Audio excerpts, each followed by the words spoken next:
8वीं बोर्ड परीक्षा 2023 का जो पेपर होने वाला है उसमें आपके एक मॉडल पेपर जारी किए हैं बोर्ड की ओर से। तो आपकी जो 2023 का पेपर आएगा गणित का वो इसी प्रकार का आएगा। आपका 2023 का जो बोर्ड का जो पैटर्न रहेगा वो सेम इसी प्रकार का रहने वाला है। तो आइए इसमें हम गणित के आपकी जो सभी प्रश्न दिए गए हैं उन सभी प्रश्नों को सोल्व करेंगे और आपको बताएंगे कि आपका जो 2023 का जो पेपर है वो कैसे आएगा। तो सबसे पहले हम आपके गणित का पेपर देख रहे हैं, इसके बाद में आपके सभी पेपर यहाँ पे उपलब्ध हो जाएंगे। सभी विषय के मॉडल पेपर मैंने अपलोड कर रखे हैं, आप जाके देख सकते हैं प्लेलिस्ट में। 8वीं क्लास बोर्ड परीक्षा 2023 के नाम से प्लेलिस्ट है, उसमें मिल जाएंगे। तो ये है आपके गणित का पेपर है। तो 2023 का गणित का पेपर आपके इसी प्रकार का आएगा। आप जो इन प्रश्नों को जरूर है जो हल करना। टाइम जो मिलेगा आपको 2.5 घंटे का समय मिलेगा और 80 नंबर का आपके पेपर आएगा। और ये गणित विषय का पेपर है। सबसे पहला प्रश्न आपके हैं, इसमें आपके 6 प्रश्न जो आएंगे आपके वो अबसद वाले आएंगे, ऑब्जेक्टिव क्वेश्चन आएंगे, वस्तुनिष्ठ प्रश्न आएंगे। तो ये 6 प्रश्न इस प्रकार से आपके आएंगे, इनको हम सोल्व कर लेते हैं। तो सबसे पहला प्रश्न आपके सामने है कि एक संख्या दे रखी है आपको -13, इसका आपको गुणन प्रतिलोम ज्ञात करना है। तो जब भी आपको गुणन प्रतिलोम पूछे तो या तो उसको 1 के बटा में लिख लेंगे, अकेली संख्या होगी तो, या फिर बटा में दे रखी होगी संख्या उसको हम उल्टा लिख लेंगे। तो ये संख्या 1 के बटा में नहीं तो उसको हम क्या करेंगे, गुणन प्रतिलोम के लिए 1 के बटा में लिख लेंगे। ये इसका उत्तर हो जाएगा। देखो इस प्रकार का उत्तर किसमें दिखाई दे रहा है, आपके ऑप्शन नंबर इस स में दिखाई दे रहा है। इसका आंसर हो जाएगा आपका स वाला उत्तर। तो इसका उत्तर क्या करेंगे, इसमें हम स भर देंगे तो इसका आंसर आ जाएगा यहाँ पे स। ये तो हुआ आपका गुणन प्रतिलोम। योज्य प्रतिलोम पूछे तो उसमें हम उल्टा नहीं करते हैं, उसमें हम प्लस का माइनस कर देते हैं, माइनस का प्लस कर देते हैं। दूसरा प्रश्न देखो, संख्या दे रखी है 9, इसका आपको घन ज्ञात करना है। तो 9 का घन ज्ञात करने के लिए हम क्या करेंगे, 9 को 3 बार गुणा करेंगे। 9 का घन मतलब क्या होता है, 9 को 3 बार गुणा करना, 9 इंटू 9 इंटू 9। तो ये 9 को 9 से गुणा करेंगे, दोनों में 81 होते हैं। 9 का पहाड़ा 9 बार बोलो 81, और 81 को वापस 9 से गुणा करेंगे तो 9 का पहाड़ा 1 बार बोलो 9 एकम 9, और 9 का पहाड़ा 8 बार बोलो 9 आठी 72। तो 9 का घन कितना होता है, 729 होता है। 27, 81, 343 और 729। तो अपना जो आंसर है वो उसमें ये 729 वाला हो जाएगा, द वाला उत्तर है। तो उसमें हम क्या भर देंगे, यहाँ पे द भर देंगे। इसी प्रकार से आपको वर्ग भी याद होने चाहिए। वर्ग में हम 2 बार गुणा करते हैं। तो आप कमेंट करके बताना कि 9 का वर्ग क्या होता है, 9 का वर्ग क्या होता है।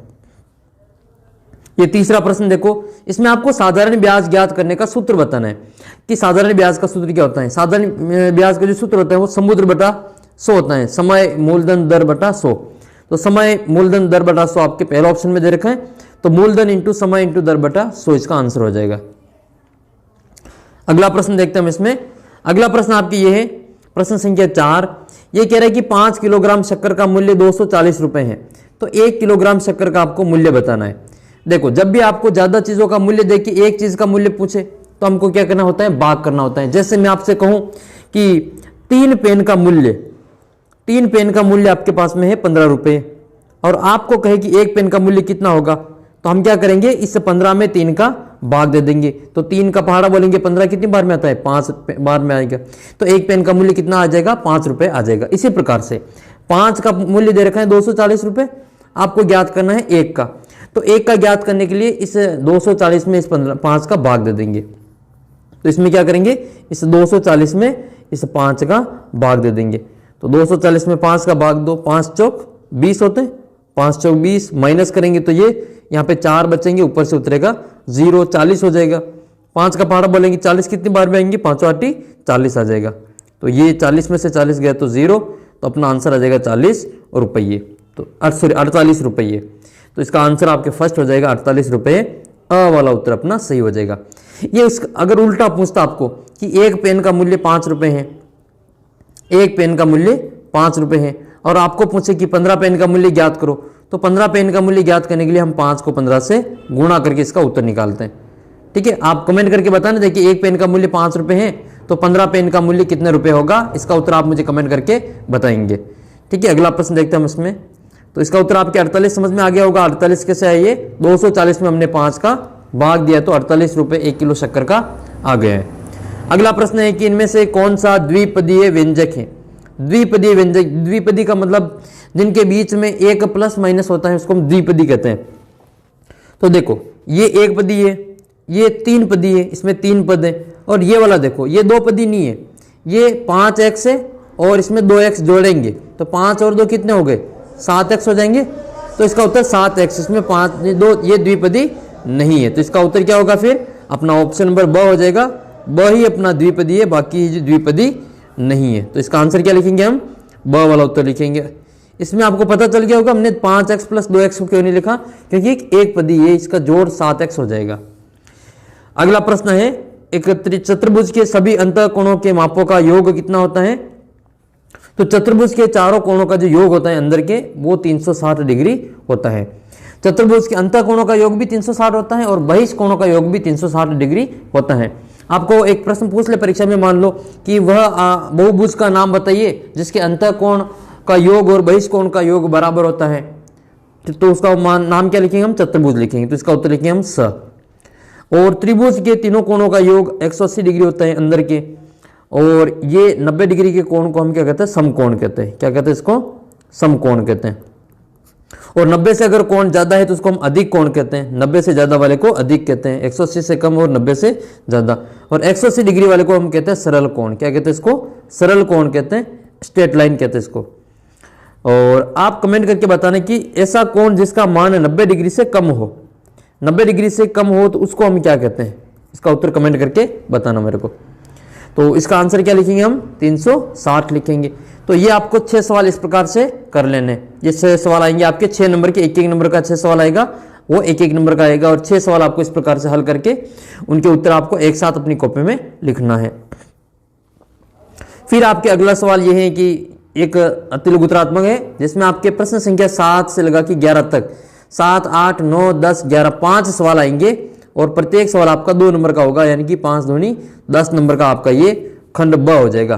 ठीक है, दूसरा खंड जो होगा वो आपके 10 नंबर का होएगा और 2-2 नंबर के 5 प्रश्न पूछे जाएंगे और सभी प्रश्न आपको करना अनिवार्य है। तो ये 7वां प्रश्न हम करके देख लेते हैं। वह सबसे छोटी संख्या ज्ञात कीजिए जिससे संख्या 200 को गुणा करने पर एक पूर्ण घन संख्या प्राप्त हो जाए। तो आप सभी को पता होना चाहिए, घन ज्ञात करने के लिए ये उसके जोड़े कितने के बनाते हैं हम? 3-3 संख्या के जोड़े बनाते हैं। जैसे 2 का घन ज्ञात करने के लिए 2 का 3 बार गुणा किया, 4 का घन ज्ञात करने के लिए 4 को 3 बार गुणा किया, 5 का घन ज्ञात करने के लिए 5 को 3 बार गुणा किया। वैसे ही घनमूल ज्ञात करने के लिए वापस जोड़े बनाएंगे तो 3-3 के जोड़े उसमें बनाएंगे। तो जो भी संख्या कम पड़ती होगी उसको हम उससे गुणा कर देंगे, जिसका जोड़ा पूरा नहीं होता होगा उससे सेम संख्या से हम गुणा करके उसको हम वो संख्या ज्ञात कर लेंगे। तो अब हम इसको वो संख्या ज्ञात कर लेते हैं जिससे 200 को गुणा करेंगे और वह पूर्ण घन संख्या बन जाएगी। तो उसके लिए हम क्या करेंगे, यहाँ पे इसे 200 के अभाज्य गुणनखंड कर लेते हैं। 200 के अभाज्य गुणनखंड करने के लिए सबसे पहले ऊपर लिखेंगे इधर 200 के लास्ट में 0 है तो इसमें 2 का भाग जाएगा, तो 2 का भाग पहले देंगे। 2 का भाग 200 में 100 बार जाएगा। फिर 100 में 2 का भाग चला जाएगा, वो जाएगा आपके 50 बार। और 50 में फिर 2 का भाग चला जाएगा, वो 25 बार जाएगा। अब बताओ 25 में 2 का भाग जाएगा क्या? 25 में 2 का भाग नहीं जाएगा। 3 का तो 5 और 2 7 होते, 3 का भाग भी नहीं जाएगा। फिर किसका भाग देते? तो फिर हम 5 का भाग देंगे। जो 5 का भाग 25 में कितने बार जाएगा? 5 बार जाएगा। और 5 में फिर 5 का भाग 1 बार जाएगा।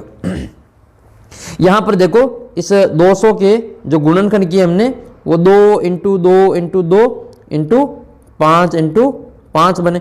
यहां पर ये 3 का तो जोड़ा बन रहा है, लेकिन 5 का पूरा है जो 3-3 संख्या का जोड़ा नहीं बन रहा है। इसलिए हम किससे गुणा करेंगे? इसलिए हम 200 को यहाँ पूरा जोड़ा करने के लिए, इस 5 का पूरा जोड़ा करने के लिए इसको हम किससे गुणा करेंगे? 200 को 5 से गुणा करेंगे। किससे गुणा करेंगे? 200 को 5 से गुणा करेंगे। इस प्रकार से आपको लिखेंगे। समझ में आ गया होगा? ये तो इसका जोड़ा पूरा नहीं बन रहा है, तो ये 3 को पूरा करने के लिए हमने 5 से गुणा करेंगे तो इसका जोड़ा बन जाएगा। और 200 को 5 से गुणा करेंगे तो 1000 आ जाएगा। वो फिर आपके 10 के घन हो जाएंगे। इस प्रकार से आपको इसका उत्तर ज्ञात कर लेना है। फिर आपके 8वां सवाल देखो। 8वां सवाल है कि आपको गुणनफल ज्ञात करना है। माइनस का आपका 4q है, इसको गुणा करना है आपके 7pq से। 7pq से गुणा करना है तो संख्या पहले गुणा कर लो। माइनस के 4 × 7 × p × q आ जाएगा। तो माइनस के 7 × 4 कितने होंगे? माइनस के 7 चौक 28 आएगा। और p और q की घात ये आधार समानुपात पे घात है, जुड़ जाएगी तो q × q q² हो जाएगा। तो q की घात यहाँ पे 2 लिख लेंगे। यहाँ पर हम q की घात 2 लिख लेंगे। तो माइनस का 28 पी क्यू की घात 2 इसका उत्तर आ जाएगा। फिर आपके 9वां सवाल है, किसी समबाहुभुज के बहिष्कोणों का योग। चलिए अगला प्रश्न देख लेते हैं। किसी बहुभुज के एक बहिष्कोण का माप दे रखा है आपको 45 डिग्री है और उसमें आपको भुजाओं की संख्या ज्ञात करनी। ऐसा जब भी आपके सवाल आए कि बहिष्कोण का माप दे दे एक का और सबसे कितनी भुजाएं हैं, तो ऐसा ज्ञात करने के लिए आपको कुछ नहीं करना है, आपको सूत्र याद कर लेना है। बहुभुज ये भुजाओं की संख्या बराबर 360 बटे एक बहिष्कोण का मान, एक बहिष्कोण का मान आपको यहाँ पे नीचे भाग दे देना है। जो दे रखा उसका 360 में भाग दे देना है, क्योंकि किसी भी बहुभुज के सभी बाहर के कोणों का योग 360 डिग्री होता है और एक का कोण हमको दे रखा है 45 डिग्री। तो इस 45 का हम 360 में भाग देंगे, तो ये हमने लिख लिया यहाँ पे, ठीक है। इसको मैं यहाँ पे लिखा ये कि ये 360 और ये हमारा 45, तो हमने ये लिखा, तो कितना आया ये, इसको हमने फिर काट जो है, इसको काटा हमने 9 के पारस से, 9 के पारस से ये 45 कट जाएंगे 5 बार, 9 पंजे 45, और ये 360 जो कटेंगे वो 9 के पारस से 36 4 बार करके 0 लग जाएगा। तो ये 40 बटा 5 आ जाएगा और 40 में 5 का भाग कितनी बार जाएगा, तो ये 8 बार चला जाएगा। यानी कि उस बहुभुज में भुजाओं की संख्या कितनी है, तो 8 है, उसको हम अष्टभुज कहते हैं। याद रखना है अष्टभुज के प्रत्येक बहिष्कोण का माप कितना होता है, तो 45 डिग्री होता है। अगला सवाल करते हैं हम इसमें आपके। अगला सवाल जो दे रखा है आपको, एक आकृति दे रखी है ABCD, जो कि एक आयत है। ये किसकी आकृति, ये एक आयत की आकृति। आयत की आकृति का कैसे पता चलता है, लंबाई और चौड़ाई अलग अलग होती है। जिस चतुर्भुज की लंबाई और चौड़ाई अलग अलग होती है वो आयत होता है। आमने सामने की भुजा बराबर होती है, प्रत्येक कोण 90 डिग्री का होता है, तो वो आयत होता है। तो हम यहाँ पे लिखेंगे आकृति, यानी कि आयत की लंबाई 9 सेंटीमीटर है। ये इसकी लंबाई दे रखी है, ये तो हो जाएगी इसकी लंबाई 9 सेंटीमीटर, और ये इसकी चौड़ाई है जो कितनी दे रखी है, 7 सेंटीमीटर। तो इसको हमने यहाँ पे लिख लिया, आयत की लंबाई 9 सेंटीमीटर है और आयत की चौड़ाई 7 सेंटीमीटर है। और इसका परिमाप हमको ज्ञात करना है, तो फिर परिमाप का ही सूत्र लगाएंगे। क्षेत्रफल ज्ञात करना होता तो हम क्षेत्रफल का सूत्र लगाते, तो हम आयत का परिमाप का सूत्र लगाएंगे। सूत्र क्या होता है आयत का परिमाप, ये होता है आयत का परिमाप बराबर 2 कोष्टक 2 इंटू लंबाई प्लस चौड़ाई कोष्टक बंद, ये वाला सूत्र होता है। ये 2 के 2 आएंगे यहाँ पे, लंबाई का मान 9 लिख लेंगे, चौड़ाई का मान 7 लिख लेंगे।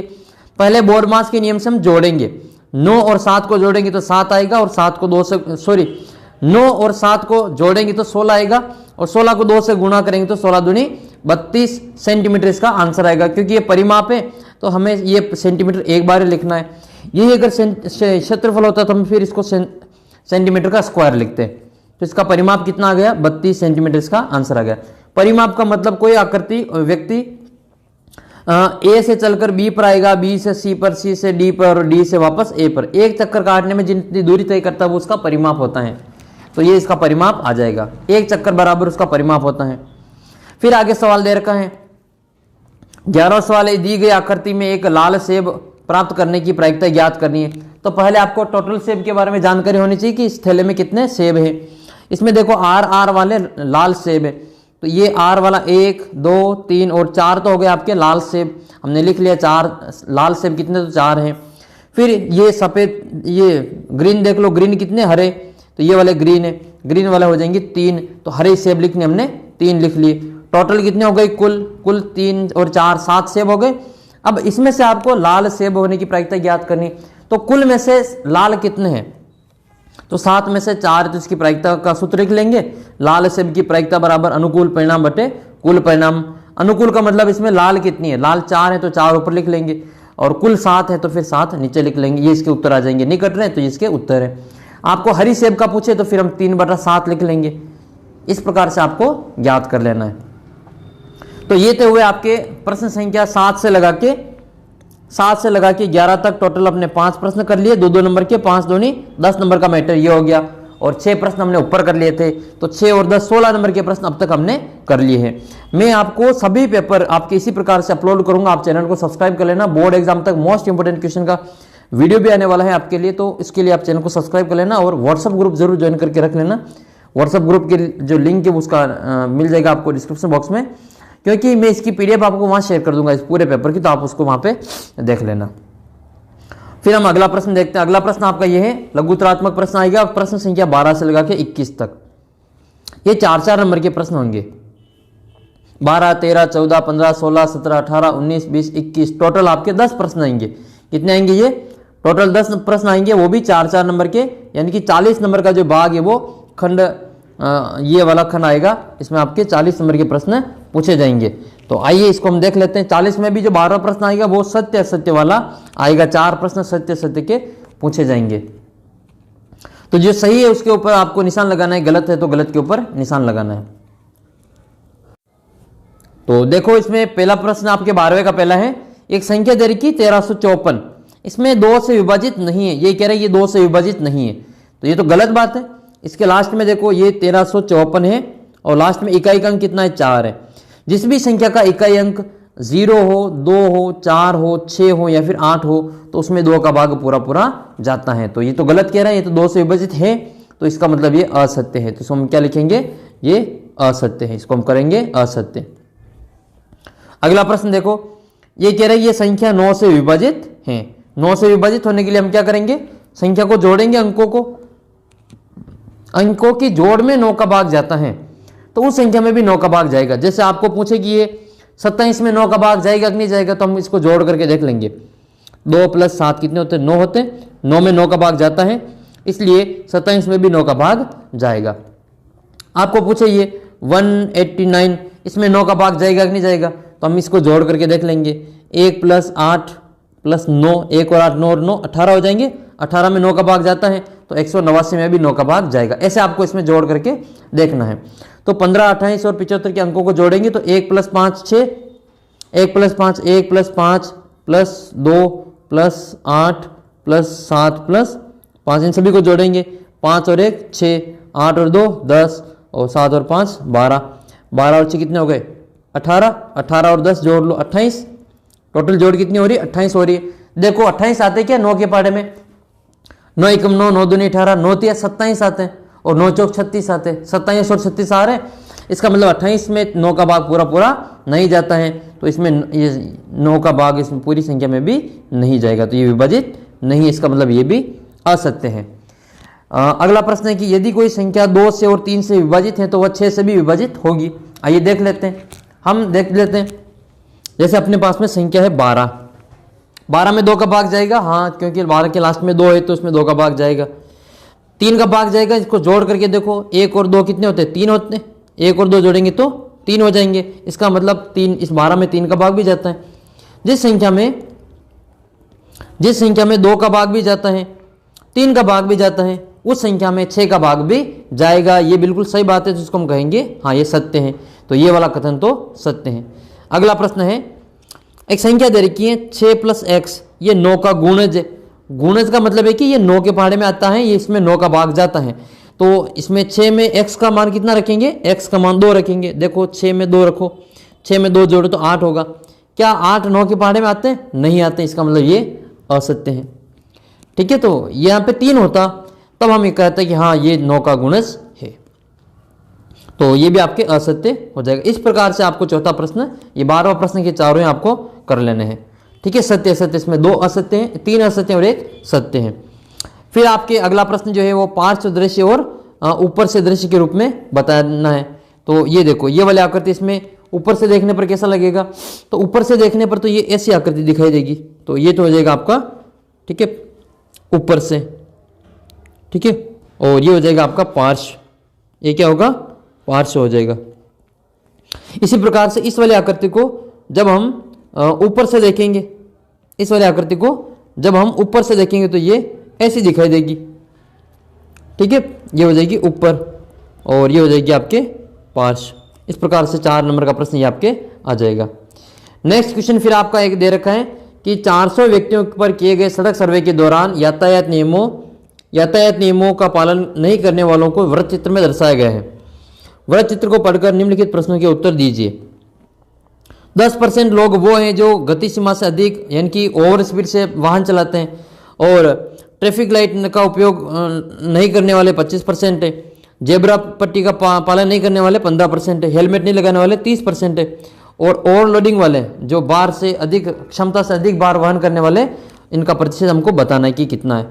तो ये तो हम ज्ञात कर लेंगे, सबकी जो जोड़ होती है वो 100% के बराबर होती है। तो ये सबका दे रखा है, एक का ज्ञात करने के लिए हम सबको जोड़ के इस 100 में से घटाएंगे तो ये अधिक वाला भी आ जाएगा, तो ये भी हम ज्ञात कर लेंगे अभी। इसमें आपको दो प्रश्न पूछे गए। एक प्रश्न तो ये पूछा कि सबसे अधिक भार क्षमता वाले वाहनों पर चलने वाले व्यक्तियों का प्रतिशत ज्ञात करना है, और एक हेलमेट नहीं लगाने वाले व्यक्तियों की संख्या गति सीमा से अधिक गति वाहन करने वाले व्यक्तियों की संख्या से कितनी अधिक है। तो ये आपको बताना है, तो ये हम भी निकाल लेते हैं। सबसे पहले ये अधिक भार क्षमता वाले को निकालते हैं, ओवरलोडिंग वाले को। तो ये रहा अपना अधिक भार क्षमता वाला। तो इससे पहले हम क्या करेंगे, इन सभी को जोड़ेंगे।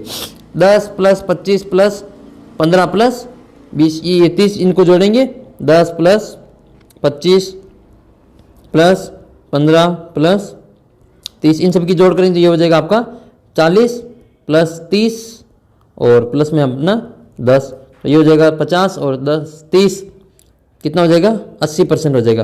तो बचा हुआ ज्ञात करने के लिए हम क्या करेंगे, इसमें से 100 में से हम 80 को घटा लेंगे, जो कितना आ जाएगा आपका 20% आ जाएगा। इस प्रकार से इसका उत्तर 20% निकाल लेना है।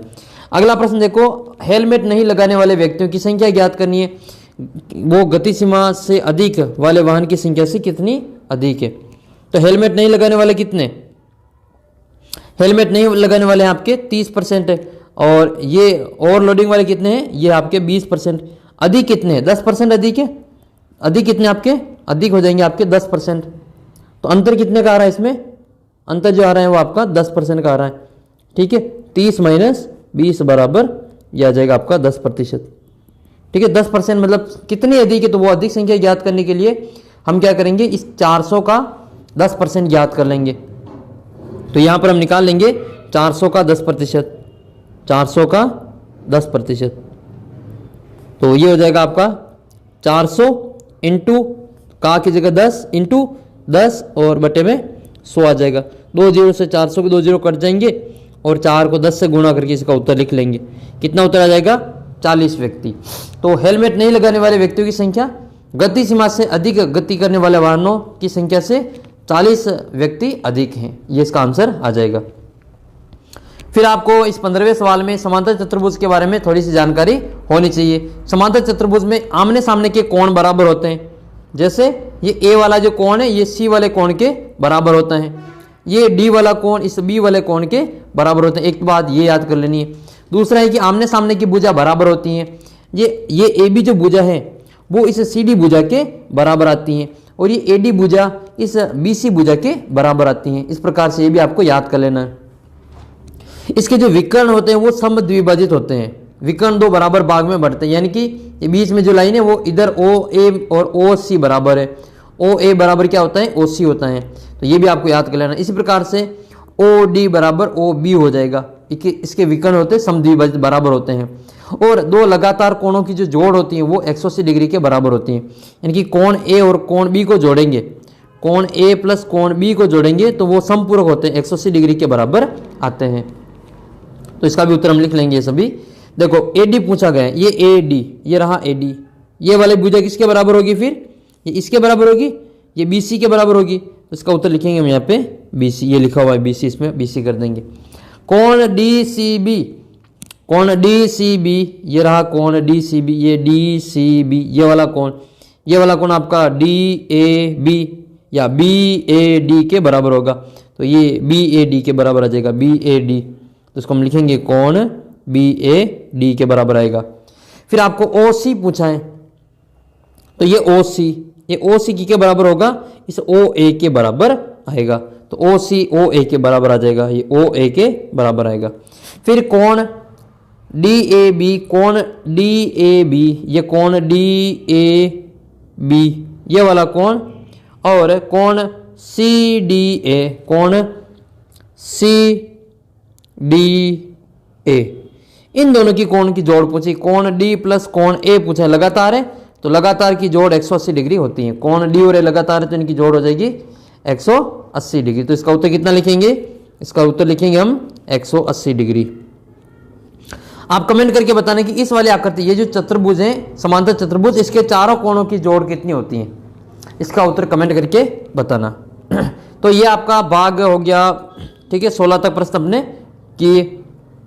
तो ये हमने कितने 3 प्रश्न कर लिए, 16। अब 17वां क्वेश्चन देखेंगे, 16वां क्वेश्चन देखेंगे। 16वां क्वेश्चन ये है कि खंड ब में आपको एक 16 से लगा के 21 तक के प्रश्न करने, जो कि 4-4 नंबर के होंगे, 4 × ठीक है, आगे के प्रश्न आपके। तो सबसे पहले ये दे रखा है 16 नंबर क्वेश्चन, एक वर्गाकार खेत का क्षेत्रफल दे रखा है 23.04 वर्ग मीटर। इस वर्गाकार खेत की आपको भुजाई ज्ञात करनी है, तो आपको वर्गमूल निकालना आना चाहिए। तो अपन देख लेते हैं इसको। वर्गाकार खेत का क्षेत्रफल कितना दे रखा है, तो ये दे रखा आपको वर्गाकार खेत का क्षेत्रफल कितना दे रखा है 23.04, और हमें भुजाई ज्ञात करनी तो हमको क्या करना पड़ेगा, इसे क्षेत्रफल का सूत्र लगाना पड़ेगा। क्षेत्रफल का सूत्र होता है भुजा स्क्वायर, तो हम क्या करेंगे यहाँ पे भुजा स्क्वायर बराबर लिख लेंगे, ये क्षेत्रफल ही है और ये भी इधर क्षेत्रफल ही है, तो इसको हम बराबर लिखेंगे 23.04 के बराबर। अब हम क्या करेंगे, इस भुजा का स्क्वायर हटाएंगे, तो स्क्वायर हटाने के लिए इधर अंडर रूट लगाना पड़ेगा। तो भुजा बराबर कितना आ जाएगा, ये भुजा बराबर आ जाएगा आपका अंडर रूट 23.04। अब आपको 23.04 के वर्गमूल ज्ञात करने पड़ेंगे। हम इसको आपको गुणनखंड करके बता देते हैं। तो इधर हम साइड में इधर गुणनखंड करें, आप देखना ये इस वाली साइड में, तो हम 23.04 के इधर गुणनखंड करके इसका वर्गमूल निकाल लेंगे। तो ये आ जाएगा आपका 23.04 में 2 का भाग देंगे, 2 में 2 का 1 बार, 3 में 1 बार, 10 में 5 बार और ये 2 बार चला जाएगा। फिर 2 का भाग देंगे 5, 7 और 6 बार, फिर 2 का भाग देंगे, ये जाएगा 2 बार जाएगा, फिर 8 बार जाएगा और फिर 8 बार जाएगा। फिर 2 का भाग देंगे 144 बार जाएगा। फिर आगे 2 का भाग देंगे वो 72 बार जाएगा, यानी कि 72 बार। 2 का भाग देंगे तो 36 बार जाएगा। फिर 2 का भाग देंगे 18 बार, फिर 18 में 2 का 9 बार। अब 9 में 2 का नहीं जाता तो 3 का देंगे 3 बार, 3 में 3 का 1 बार। भाग तब तक देते रहना है जब तक कि 1 नहीं आ जाए। अब इसको आपको 2-2 संख्या के जोड़े के रूप में 1-1 बार लिख लेना है। तो इसको जब लिखेंगे तो ये 2, 2, 2 और 3, इसको 1 बार लिख लेना, इसके अंदर से बाहर निकालेंगे। तो हम इसको डायरेक्टली आपको लिख के बता रहे हैं पे 1 बार तो ये 2, 2, 2, 2, 4 बार 2 लिखेंगे, 2 इंटू 2 इंटू 2 इंटू 2 इंटू 3 आ जाएगा 1 बार। अब इन सबको गुणा कर देना है, तो 2 दूनी 4 हो जाएगा, इंटू 2 दूनी 4 इंटू 4 3 आ जाएगा। तो ये आगे उत्तर आएगा इसका, ये 4 चौक 16 होते हैं, 16 को 3 से गुणा करेंगे, 16 दूनी 32, 16 तिया 48 इसका आंसर आ जाएगा। और ये मीटर है तो फिर 48 मीटर इसका उत्तर लिख लेंगे। ठीक है, इसका उत्तर कितना लिखेंगे 48 मीटर। इस प्रकार से इस वाले सवाल को यहाँ पे हल कर लेना। मेरे यहाँ जगह कम थी तो मैंने यहाँ पे इसको डायरेक्टली आपको बता दिया। बाकी एक बार इस पूरी संख्या को इस अंडर रूट के नीचे लिख के इसमें से हम एक एक बार लिख के करते हैं। तो ये आपको इस प्रकार से कर लेना है। अगला सवाल है घातांक नियम का उपयोग करते हुए आपको निम्न का मान ज्ञात करना है। तो इनका मान ज्ञात कर लेते हैं। तो इनसे पहले आपको थोड़ी सी जानकारी होनी चाहिए कि किसी भी संख्या की घात अगर 0 हो तो उसका उत्तर कितना आता है 1 आता है। किसी भी संख्या की घात 0 है तो उसका उत्तर 1 आएगा। तो यहाँ पे हम क्या करेंगे, ये 3 की घात 0 तो उसको हम 1 लिखेंगे, और 4 की घात 0 तो उसको भी हम 1 लिखेंगे, 5 की घात 0 तो उसको भी हम 1 लिखेंगे, और ऊपर है माइनस का 1, घात इसकी -1 है। तो पहले इन सब का जोड़ कर लेते हैं। तो 1 और 1 2 और 1 3 हो जाएगा, 3 की घात -1।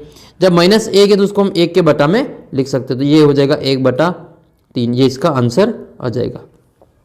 यहाँ घात 2 होती है तो हम 1/3 की घात 2 लिख लेते हैं। यहाँ 1 घात है इसलिए उसको हम 1 बार ही लिखेंगे। इसी प्रकार से आपको अगला सवाल करना है। ये इसमें घात की घात में भाग लग रहा है तो इसमें भाग लगा देना है। आधार समान होने पर भाग में घातें घटती हैं, भाग में घातें घटती हैं और गुणा में जुड़ती हैं। भाग में घातें घटेगी तो 2 या 2/3 2/3 है तो हम क्या करेंगे, इसकी घातों को घटा देंगे 2/3 और इसमें 5 - 3 कर देंगे, बराबर कितना आ जाएगा, ये 2/3 और 5 में से 3 गया तो 2 बचेगा। अब इसको हम हल कर लेंगे, 2 की घात भी 2 और 3 की घात भी 2। 2 की घात 2 कितनी होती है 4 होती है, और 3 की घात 2 भी कितनी होती है 9 हो जाएगी ये। तो इसका आंसर आ जाएगा आपके 4/9। और भी आपके किसी सवाल में समस्या हो तो आप मुझे व्हाट्सएप पर मैसेज कर देना, हम आपको वहाँ पे सोल्व करके बता देंगे। अगला प्रश्न देखो, प्रदर्शित संख्याएं 3/2 और 2/3 और 3/5 के मध्य में चार परिमेय संख्या ज्ञात करनी है। तो हम क्या करेंगे, इसमें हमको दे रखा है 2 संख्या, 2/3 दे रखी है और 1 दे रखी है आपको 3/5। हम क्या करेंगे, इन सभी की या ऊपर है जो इसको 10 से गुणा कर लेंगे, इसको भी 10 से गुणा कर देंगे, इसको भी 10 से गुणा कर लेंगे। तो ये कितना हो जाएगा, ये हो जाएगा 20/3 और इधर कितना हो जाएगा ये हो जाएगा आपका 30/5। ठीक है, इसमें आपने ये कर लिया। तो अब इसको हम लिख लेंगे यहाँ पे, तो ये हो जाएगा 20 के बाद हम यहाँ पे कर लेंगे 21/3, फिर 22/3, 24/3, कुछ भी लिख लो 30 तक। ठीक है, इधर 5 भी कर सकते इसको, और ये हो जाएगा आपका 25/3। ठीक है, इस प्रकार से इसको हल कर लेंगे। अगला सवाल है आपके 19वां सवाल है। राम ने 10,000 रुपये 2 वर्ष के लिए 10% ब्याज की दर से चक्रवृद्धि ब्याज की शर्त पर उधार लिए।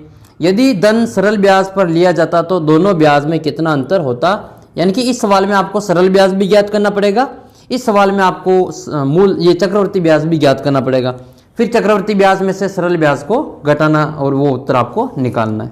तो सबसे पहले हम इसमें सरल ब्याज निकाल लेते हैं। तो सबसे पहले हमने क्या किया, इसमें जो दे रखा सवाल में मूलधन 10,000 रुपये, समय 2 वर्ष और दर 10% ये हमने लिख लिया। फिर हमको पहले ज्ञात करना है ये सरल ब्याज। तो सरल ब्याज ज्ञात करने का सूत्र होता है मूलधन इंटू समय इंटू दर बटा 100। अब हम इसमें मान लिख लेते हैं। तो सभी का मान लिख लिया हमने। ये मूलधन हमने लिख लिया 10,000 रुपये, समय 2 वर्ष और दर 10% बटे में 100, वैसे वैसे ही लिख लिया। अब इसको हम आगे सोल्व करते हैं। आगे सोल्व करने के लिए इस 2 जीरो से इस 2 जीरो को काट देते हैं। यहाँ क्या बचेगा, यहाँ बचेगा आपका 100 इंटू 2 इंटू 10, 2 को 10 से गुना किया तो 20 बच जाएगा।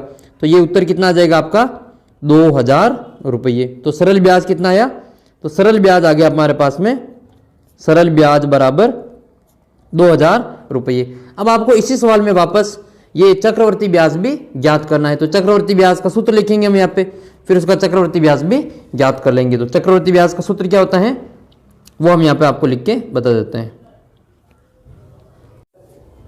तो हमने यहाँ पे चक्रवर्ती ब्याज का सूत्र लिखा, चक्रवर्ती ब्याज बराबर मूलधन कोष्टक 1 प्लस दर बटा 100 की घात समय माइनस मूलधन, ये इसका सूत्र होता है। चक्रवर्ती ब्याज ज्ञात करने के लिए मूलधन लिखेंगे हम 10,000, दर लिखेंगे यहाँ पे 10 और समय कितना है ऊपर 2 वर्ष और बट्टे में 100 माइनस मूलधन 10,000। अब हम आपको पहले ये कोष्टक को हल करना पड़ेगा। तो पहले इस कोष्टक को हल कर लेते हैं। कोष्टक हल करने के लिए 10,000 वैसे वैसे लिखेंगे। कोष्टक 1 प्लस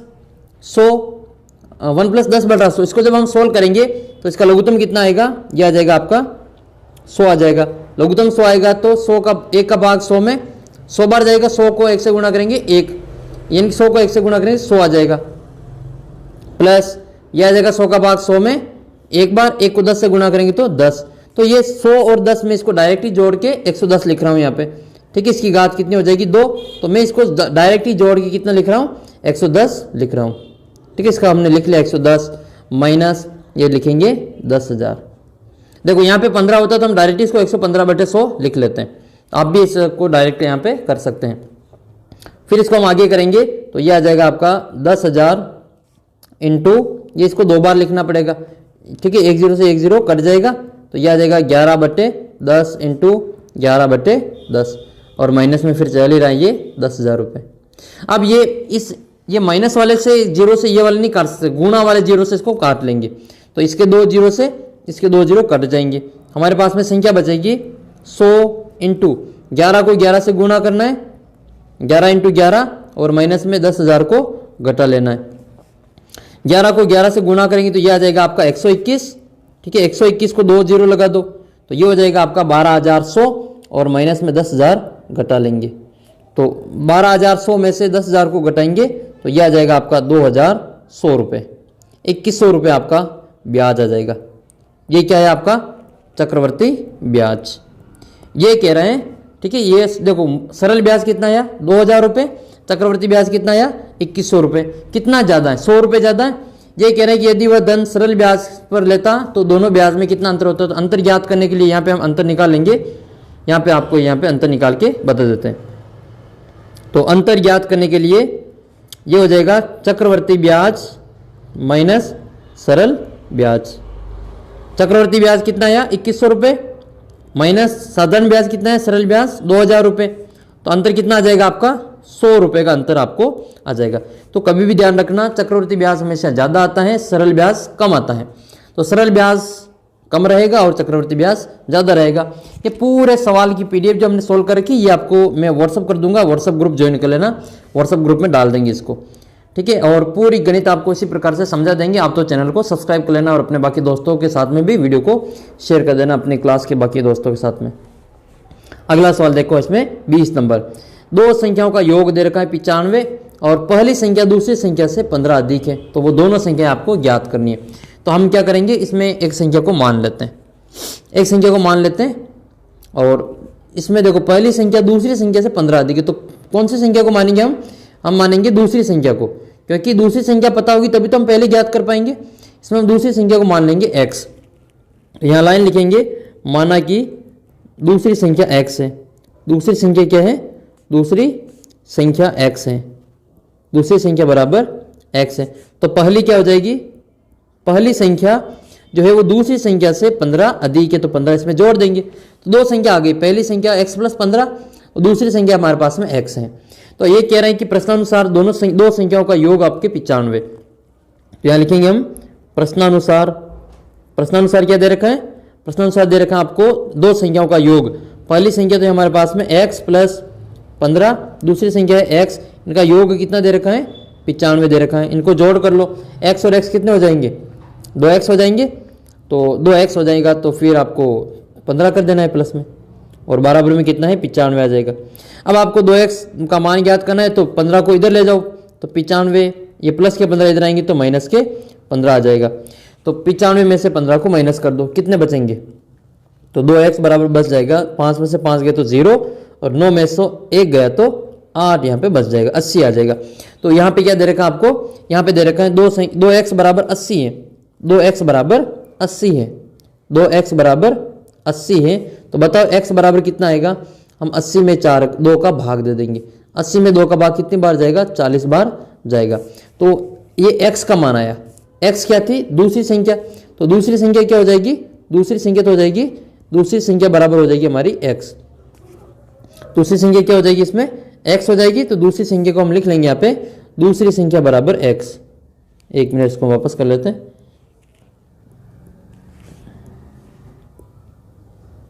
तो दूसरी संख्या हम क्या लिखेंगे, दूसरी संख्या लिखेंगे हम इसमें, वो हमने x माना जो कितनी आई हमारे पास में 40। तो पहली संख्या कितनी हो जाएगी, पहली संख्या होगी हमारे पास में x + 15, तो x + 15 हो जाएगी, क्योंकि दूसरी को हमने x + 15 माना, दूसरी को x माना, पहली को x + 15 माना, तो ये हो जाएगी आपकी पहली संख्या, x का मान 40 + 15, 15 में 40 जोड़ो, कितने हो जाएगी, ये 55 हो जाएगी। कितना आंसर आएगा इसका, 55 आ जाएगा। तो ये दोनों संख्या आ गई, पहली संख्या 40 है, पहली संख्या 55 है, दूसरी संख्या आपकी 40 है। देखो 15 ज़्यादा है नहीं, 40 से 55 15 ज़्यादा है। इस प्रकार से इसका उत्तर भी आप मिलान कर सकते हैं। अगला प्रश्न देखो आपके, प्रश्न संख्या 21। प्रश्न संख्या 21 में क्या कह रहा है कि माल से लदा हुआ एक ट्रक यातायात नियमों का पालन करते हुए ये 25 मिनट में 14 किलोमीटर चलता है। तो यदि ट्रक वही चाल से चलता रहे तो 5 घंटे में कितनी दूरी तय करेगा, ये आपको दूरी ज्ञात करनी है। तो ये कह रहा है कि 25 मिनट में अगर वो 14 किलोमीटर चलता है तो वो 5 घंटे में कितना किलोमीटर चल जाएगा। तो पहले तो ये देखना है, ये दे रखा है मिनट में, हमें ज्ञात करना है घंटे में। तो हम क्या करेंगे, इस घंटे को भी मिनट में बदल देंगे। तो 1 घंटे में कितने मिनट होते हैं, 1 घंटे में होते हैं 60 मिनट। 1 घंटे में कितने होते हैं, 1 घंटा बराबर होता है 60 मिनट। तो हमें ज्ञात करना है 5 घंटे का, तो हम क्या करेंगे, 5 घंटा बराबर कर देंगे, ये करेंगे 60 × 5, तो बराबर कितना हो जाएगा, 6 पंजे 300 मिनट। तो हमें कितने मिनट का ज्ञात करना है, हमें 300 मिनट का मान इसमें ज्ञात करना है। तो वो वाला नियम लगाएंगे, इसमें हम एक नियम से इसको कर लेंगे। तो यहाँ पर लिखेंगे हम, चूंकि ये 2 बिंदु ऊपर और 1 बिंदु नीचे, चूंकि 25 मिनट में तय की गई दूरी कितनी है, वो है आपके 14 किलोमीटर। ये लिखेंगे हम 25 मिनट में तय की गई दूरी, वो कितनी है, तय की गई दूरी वो है हमारे पास में 14 किलोमीटर। अब आपको ज्ञात करना है पहले 1 मिनट का, तो वो 1 मिनट में कितनी दूरी तय करेगा। तो 1 मिनट में वो दूरी तय करेगा, ये मैं वैसे लिख रहा हूँ, वो आ जाएगा आपका 14/25। ठीक है, इतने किलोमीटर वो तय करेगा। ये 1 मिनट का इतना है, तो आपको कितने मिनट का ज्ञात करना है? 300 मिनट का ज्ञात करना है। तो इसलिए हम लिखेंगे यहाँ पे 300 मिनट में तय की गई दूरी। 300 मिनट का मतलब वही 5 घंटे, तो वो हो जाएगा आपका 300 मिनट में तय की गई दूरी बराबर 14/25 इंटू लिखेंगे हम 300। अब हम क्या करेंगे यहाँ पे, इस 25 के पारे से इस 300 को काट देंगे। 25 एकम 25, ठीक है, 5 एक बार जाएगा और 5 बचेंगे 50 हो जाएंगे, तो ये 12 बार कट जाएगा। ये कितनी बार कटेगा? ये इसको हम 12 बार काट देते हैं। देखो 25 एकम 25, 5 बचेगा और फिर 50 हो जाएंगे, 25 दूनी 50। अगली संख्या लिखेंगे हम 14 इंटू 12। 14 को 12 से गुणा कर लो, 12 चौक 48, 12 चौक 48 हासिल के 4 और 12 एकम 12 और 4 16। कितना किलोमीटर चलेगा वो? 148 किलोमीटर। ये 300 मिनट के दो, 300 मिनट बराबर 5 घंटे, दोनों एक ही बात है।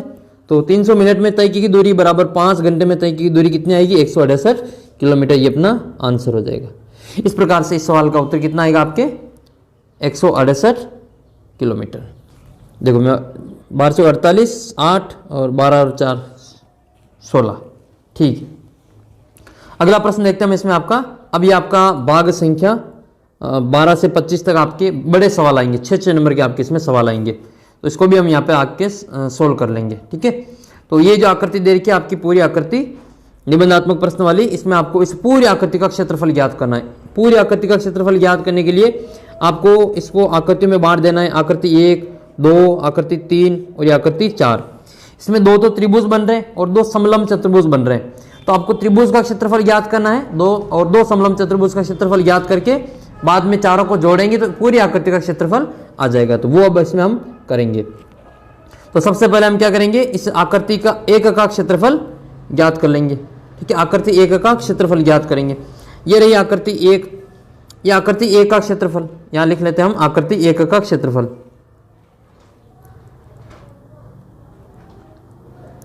तो आकृति 1 का क्षेत्रफल इसमें ज्ञात करते हैं।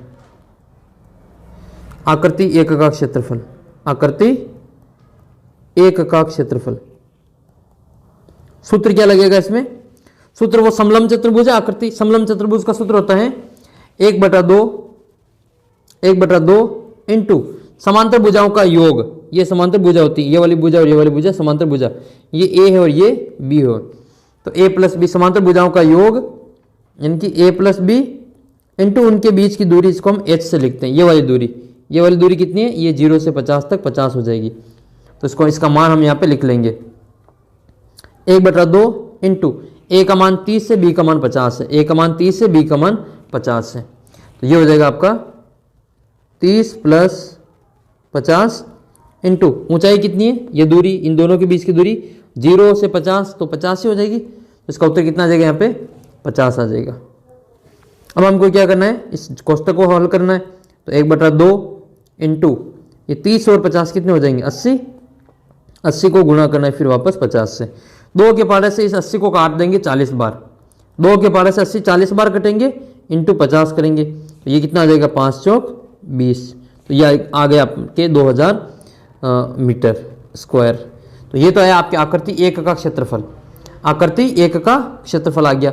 इसी प्रकार से आपको आकृति 2 का क्षेत्रफल भी ज्ञात करना है। आकृति 2 में भी सेम आकृति है, तो ये भी समलंब चतुर्भुज का क्षेत्रफल है। तो ये समांतर भुजाओं का योग, यानी कि ये 50 और ये 50 हो जाएगी। इनके बीच की दूरी ये ज्ञात करने के लिए हम क्या करेंगे, बीच की दूरी ज्ञात करने के लिए टोटल कितनी है? 0 से लगा के 100 तक। ये टोटल 0 से लगा के 100 तक है, इसमें से 50 को कम कर देंगे। तो बताओ, ये टोटल 100 है, इसमें से ये 50 कम कर दिया तो ऊपर कितना बचेगा? 50 ही बचेगा। तो इसकी दूरी कितनी आ जाएगी? 50 आ जाएगी। तो ये भी हम आगे कर लेंगे। तो ये आकृति 1 का ज्ञात कर लिया, 2 का ज्ञात कर रहे हैं। अब फिर 3 और 4 का भी ज्ञात करते हैं। तो आकृति 2 का क्षेत्रफल, आकृति 2 के क्षेत्रफल को दूसरे कलर में ज्ञात करते हैं। तो यहां हम लिखते हैं यहाँ पे आकृति 2 का क्षेत्रफल। आकृति 2 का क्षेत्रफल का सूत्र लगाएंगे। आकृति 2 क्या है? समलंब चतुर्भुज है, तो सेम सूत्र होगा वही जो अपने ऊपर लगाया। 1/2 इंटू समांतर भुजाओं का योग a प्लस बी इंटू उनके बीच की दूरी h हो जाएगी, ऊंचाई h हो जाएगी। तो ये हम मान लिख लेंगे हम 1/2 cos इंटू ये कितना लिखेंगे, a का मान 50 है और b का मान भी 50 है। तो ये हो जाएगा आपका 50 + 50।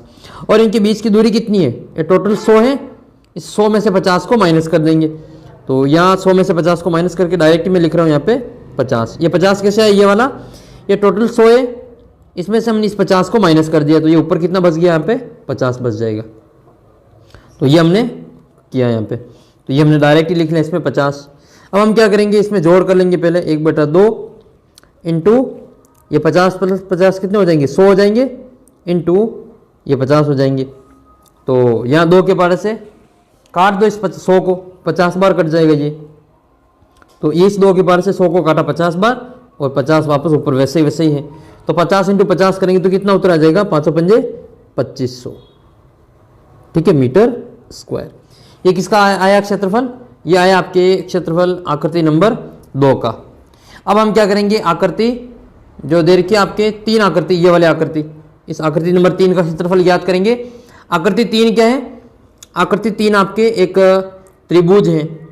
तो इस त्रिभुज का क्षेत्रफल हम ज्ञात कर लेंगे, यहाँ पे ज्ञात करते हैं आकृति 3 का क्षेत्रफल। दूसरे कलर में ज्ञात करते हैं इसको भी, ठीक है, इसको भी दूसरे कलर में ज्ञात कर लेते हैं। आकृति 3, आकृति 3 का क्षेत्रफल, आकृति 3 का क्षेत्रफल यहाँ लिख लेते हैं।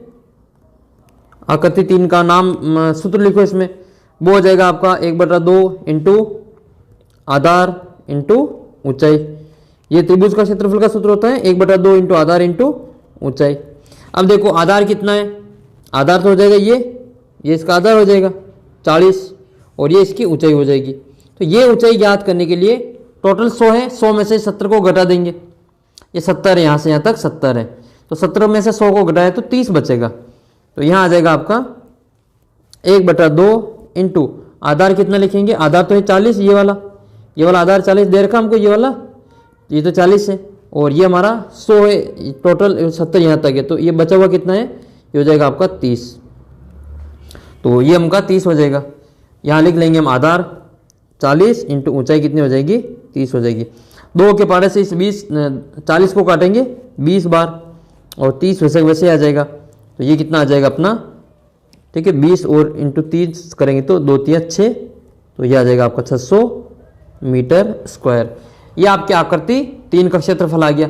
इसी प्रकार से आपको आकृति 4 का क्षेत्रफल भी ज्ञात कर लेना है। आकृति 4 भी एक त्रिभुज है, तो यहाँ लिख लेते हैं हम आकृति 4 का क्षेत्रफल। यहाँ लिखते हैं आकृति 4 का क्षेत्रफल, आकृति 4 का क्षेत्रफल। देखो अगर आपको गणित समझ में आ रही हो तो आप चैनल को सब्सक्राइब कर लेना, ताकि आपके जो कोई भी सवाल जो समस्या हो तो मैं आपको सॉल्यूशन उसका करवा दूंगा। आप उसका फोटो खींच के मुझे व्हाट्सअप कर देना, व्हाट्सअप का लिंक आपको नीचे दे रखा है उस पर, तो मैं उसका सॉल्यूशन आपको करवा दूंगा। और बोर्ड परीक्षा तक आपके जो पूरी गारंटी, अच्छे नंबर आपके गणित और विज्ञान में आएंगे, मैं आपकी पूरी तैयारी करवाऊंगा। तो ये हो जाएगा आपका 1/2 इंटू वही सूत्र सेम, आधार इंटू ऊंचाई वाला। आधार कितना लिखोगे, आधार लिखेंगे हम इसका 40 और ये ऊंचाई कितनी हो जाएगी, 0 से 70 तक, 70 इसकी ऊंचाई हो जाएगी। तो ये हो जाएगा आपका 1/2 इंटू आधार तो हमारा 40 और ऊंचाई हो जाएगी 70। तो 1/2 इंटू आधार में इस 2 का भाग दे दो, इसमें 20 बार चला जाएगा, 40 में 2 का भाग इंटू 70 करेंगे तो 2 × 7 = 1400। ये 1 0 दोनों का लग जाएगा, 2 और 7 को गुणाएंगे तो 1400 मीटर स्क्वायर। ये जो आकृति हमने पूरी निकाली क्षेत्रफल, ये चारों आकृतियों का क्षेत्रफल आपको क्या करना है, यहाँ पे जोड़ कर लेना है, तो पूरी आकृति का क्षेत्रफल आ जाएगा। तो हम यहाँ पे लिख लेते हैं पूरी आकृति ABCDE का क्षेत्रफल, ठीक है। यहाँ हम लिख लेते हैं पूरी आकृति, कलर चेंज कर लेते हैं थोड़ा सा आपको सही लगेगा, ठीक है। पूरी आकृति ABCDE का क्षेत्रफल बराबर हम क्या लिखेंगे, आकृति 1 का क्षेत्रफल, आकृति 1 + 2 + 3 + 4 का क्षेत्रफल लिख लेंगे। ठीक है, इन सभी का क्षेत्रफल लिख लेंगे। तो हमने ज्ञात कर लिया सभी का। आकृति ए का क्षेत्रफल कितना आया था? आकृति ए का क्षेत्रफल है हमारे पास में 2000। यहाँ पे हम लिखेंगे इसको 2000 प्लस आकृति 2 का कितना आया था? 2500। इसको हम लिख लेंगे यहाँ पे 2500, थोड़ा सा बड़ा लिख लेते हैं इसको। 2000 प्लस 2500 यानी कि 2500 प्लस आकृति 3 में है आपका 600 और प्लस आकृति 4 में है 1400। इन सभी को हम यहाँ पे जोड़ करेंगे तो ये हो जाएगा 2500 और 2000, ये जोड़ेंगे तो कितना आएगा आपका? ये हो जाएगा आपका 4500 और इधर हो जाएगा आपका 6 और 4 यानी कि 2000 ये हो जाएंगे। 2000 ये 2000 ये 4000 4000 और ये 2000 6500 इसका उत्तर आ जाएगा। 6500 मीटर स्क्वायर अपना आंसर होगा। कैसा लगा ये वीडियो? देखना आप आगे और प्रश्न कर रहे हैं अभी तो हम, लेकिन कमेंट करके ज़रूर बताना कि इस प्रकार से आपको गणित समझ में आ रही है या फिर नहीं आ रही। और ये जो दे रखा आपको विकर्णों का आपको क्षेत्रफल दे रखा है, एक विकर्ण की लंबाई दे रखी है और उसके दूसरे विकर्ण की लंबाई आपको ज्ञात करनी है। तो ये भी हम ज्ञात कर लेते हैं। इसके अथवा में आएगा ये, तो ये अथवा वाला भी हम इसमें आपको ज्ञात करके बता देते हैं। देखो इसमें आपको समचतुर्भुज का क्षेत्रफल दे रखा है। एक विकर्ण की लंबाई 30 सेंटीमीटर, तो दूसरे विकर्ण की लंबाई ज्ञात करनी है।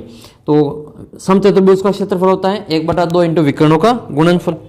ये समचतुर्भुज का क्षेत्रफल होता है, तो वो हम लिख लेंगे यहाँ पे समचतुर्भुज का क्षेत्रफल। समचतुर्भुज का क्षेत्रफल तो सवाल में जैसा दे रखा था समचतुर्भुज का क्षेत्रफल 240 है, तो हमने लिख लिया। एक विकर्ण की लंबाई दे रखी है, एक विकर्ण को हम ए लिख लिया 30 सेंटीमीटर, विकर्ण बी यानी कि हमको ज्ञात करना है। दो विकर्ण होते हैं और दोनों की गुणनफल करके यहाँ पे दे रखा है। तो ये सूत्र लिखा 1/2 इंटू गुणनफल विकर्णों का गुणनफल ए इंटू बी बराबर 240। ए का मान लिखो, ए का मान 30 है, तो यहां लिख लेंगे हम 1/2 इंटू ए का मान 30 इंटू बी का मान हमको ज्ञात करना है बराबर में 240। बी का मान ज्ञात करने के लिए इस 2 के बार से इस 30 को काट देंगे 15 बार, तो ये आ जाएगा 15 इंटू बी बराबर 240। तो बी का मान ज्ञात करना है तो इस 240 में 15 का भाग दे देंगे, 240/15।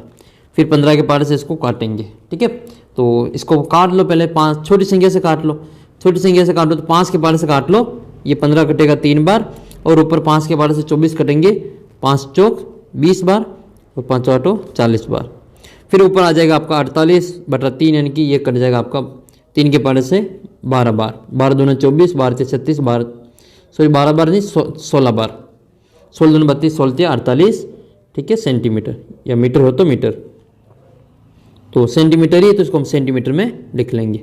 फिर आपको बताना है कि कौन सा विकर्ण बड़ा है, कौन सा विकर्ण है जो अधिक है। तो विकर्ण ए हमारा अधिक है, कितना अधिक है?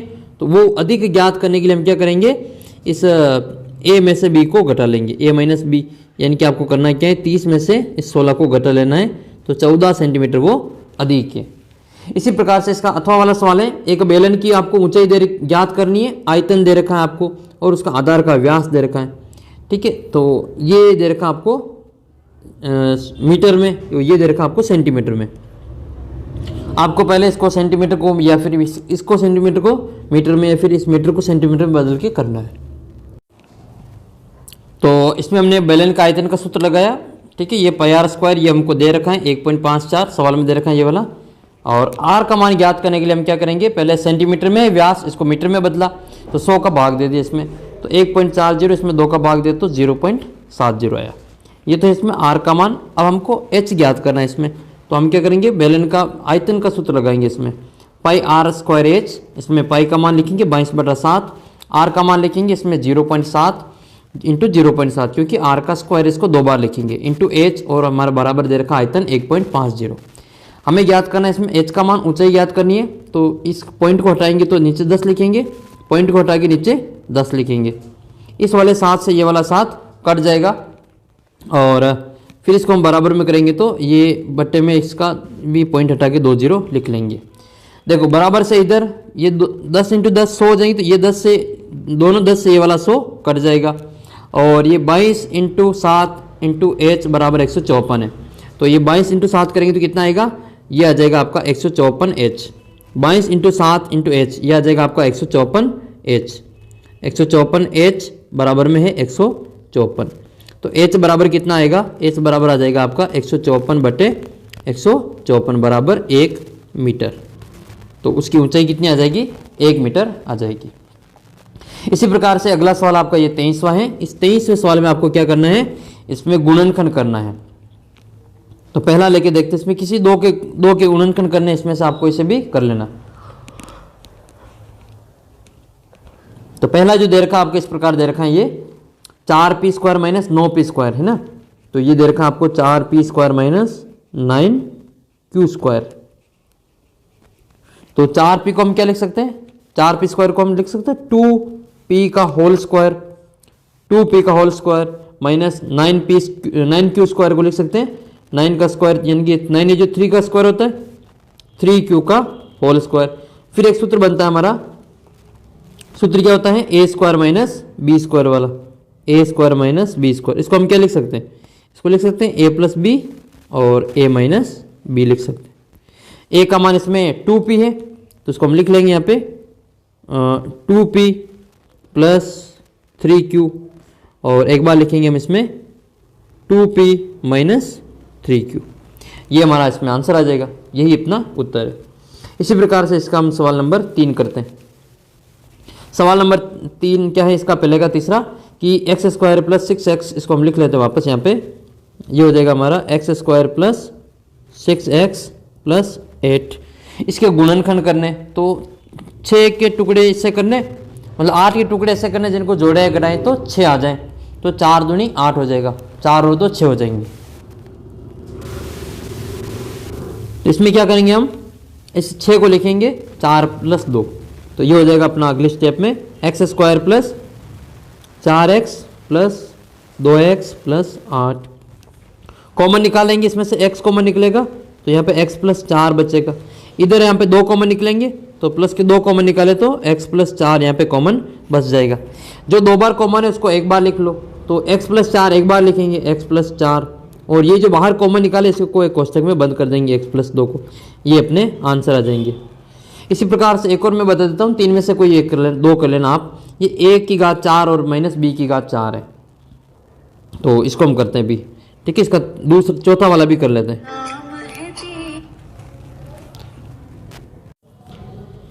तो ये है अगला सवाल, इसमें चौथा है a की घात 4 माइनस b की घात 4। इसको हम सॉल्व करते हैं, तो इसको हम क्या स्क्वायर में लिखेंगे पहले। तो a का स्क्वायर और उसकी घात वापस 2 माइनस b का स्क्वायर और उसकी घात वापस 2। ये हो गया। अब ये हमारा सूत्र, ये हमारा सवाल पहले की तरह आ गया, इस सूत्र की तरह a² माइनस b²। इसको लिखेंगे a प्लस बी और a माइनस बी। तो इसको a प्लस बी लिखेंगे पहले। तो a प्लस बी का मतलब इसमें लिखेंगे a² प्लस b²। ये a का मान है और b का मान क्या है हमारे पास में? वो है ये, सॉरी, a का मान तो हमारे पास में a² और b का मान है b²। तो एक बार प्लस करेंगे a² प्लस b² हो जाएगा, माइनस करेंगे तो a² माइनस b² हो जाएगा। वापस इसको तो हम वैसे वैसे छोड़ देंगे, लिख लेंगे। ये वापस एक और सूत्र बन जाएगा, वापस सेम सूत्र, ठीक है, जो हमने अभी सोल्व किया था वैसे वैसे। ये अब a² माइनस b², इसकी जगह a प्लस बी और a माइनस बी लिख लेंगे।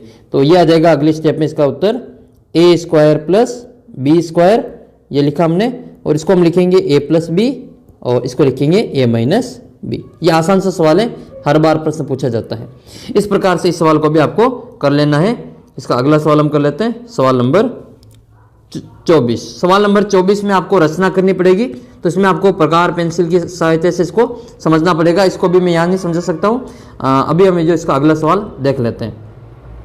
ये रहा आपका 25वां सवाल। इसमें आपको एक ग्राफ बनाना है। ग्राफ बनाने के लिए कुछ नहीं करना है, एक तरफ आपको ये संख्या लिख लेनी है और दूसरी तरफ आपको ये दूसरी वाली संख्या लिख लेनी है। एक तरफ हम जमा धन लिखेंगे, एक तरफ साधारण ब्याज लिखेंगे।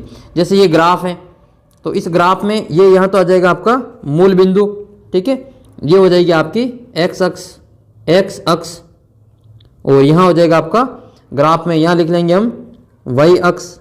ये x अक्ष और y अक्ष हम यहाँ पे लिख लेंगे, और फिर बराबर दूरी पे हम वो लाइनें जो खींच रखी है उसमें बराबर दूरी पे हम ये कर लेंगे। तो यहाँ आ जाएगा आपका 1000, फिर यहाँ आ जाएगा 2000, और इसको हम थोड़ा सा दूर दूर बना लेते हैं। यहाँ आ जाएगा आपका 1000, और यहाँ आ जाएगा बराबर दूरी पे बनानी है। और यहाँ आ जाएगा ये 3000 और इधर आ जाएगा ये 4000, एक और आ जाएगा ये 5000। तो ये तो है आपका मूलधन है। क्या है ये? मूलधन, जो प्रश्न में दे रखा है ये वाला। ठीक है, ये मूलधन, जो जमा धन है वो मूलधन है रुपयों में। यहाँ पे लिख लेंगे रुपयों में। ठीक है, रुपयों में। और इसी प्रकार से हम यहाँ पे जो इस वाली साइड में हम क्या करेंगे, ब्याज लिखेंगे। ब्याज कितना, कहाँ से शुरू हो रहा है? 80 से लगा के 400। तो ये 8 का पहाड़ा बन रहा है, यहाँ पे 8 का पहाड़ा बना लेंगे। इधर आ जाएगा आपका ब्याज, ये ब्याज लिख लेंगे।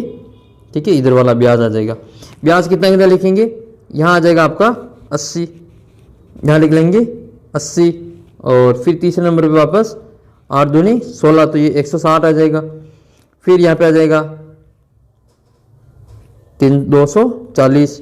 फिर 240 के बाद में यहाँ आ जाएगा आपका 320, 8 चौ 32, फिर 8 पंजे 40 का यहाँ पे आ जाएगा 400 और फिर ये आ जाएगा 480। ठीक है, इस प्रकार से ये पूरा ग्राफ आपको इस प्रकार से बना लेना है।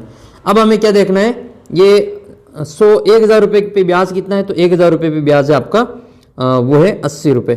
तो यहाँ पर आपको लिख लेना है ये वाला 80 रुपये।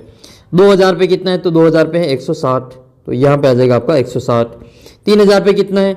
तो 3000 का जो ब्याज है वो है हमारे पास में कितना है? ये 240 रुपये, तो ये 240 रुपये। 4000 पे कितना है? तो 4000 पे है, 4000 का जो ब्याज है वो अपने पास में है 320 रुपये।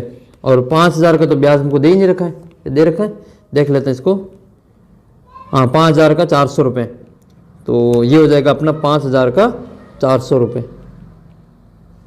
ठीक है, इस प्रकार से इसको यहाँ पे एक सीधी लाइन बनेगी। ये ग्राफ खींचेंगे इसकी, तो ये हमको सीधी लाइन प्राप्त होगी। इन सभी को मिलाएंगे तो एक सीधी लाइन प्राप्त होगी। ये अपना जो ग्राफ आ जाएगा, ये 6 नंबर आपके मिल जाएंगे। बिल्कुल आसान है ये ग्राफ खींचना। और यहाँ पर आपको पैमाना लिख लेना है, यहाँ पर आपको एक पैमाना लिख लेना है।